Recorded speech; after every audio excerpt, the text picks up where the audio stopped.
Hello，今天画万花镜的风暴鸟，我这个手是有多欠呢？赶着要拍视频之前，把自己的鼻子给挤红了。哎呀，这个盘是私信里面有姐妹想看的。总体来说，不是那种特别日常的盘。其实我还买了黑茉莉那个盘，我自己还挺喜欢的。画出来，估计我要是回家会被我爸打。先沾取这个浅棕，晕染整个上眼睑。换一个小点的刷子，还是沾取这个颜色，晕染一下整个下眼睑。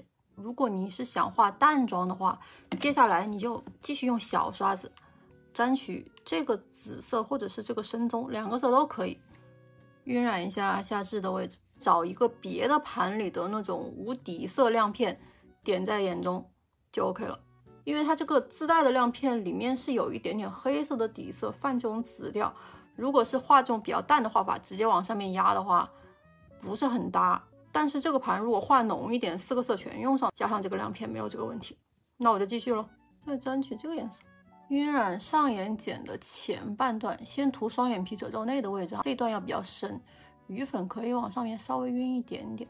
还是要换小刷子继续沾取这个颜色，画一下下眼睑的前半段，位置和上眼睑对应，但是也是要下手轻一点。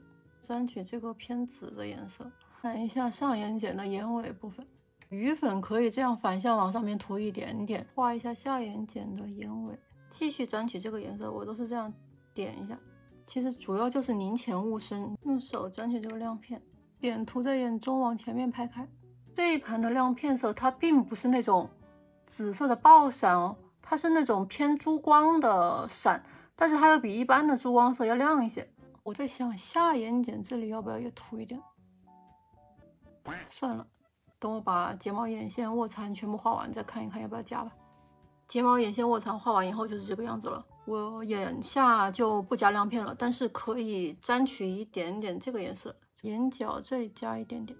这个眼妆我就不涂腮红了，就只做个修容，再涂个带紫调的衬衣，那整个妆容就画完了。想看别的盘可以在下面给我留言哦。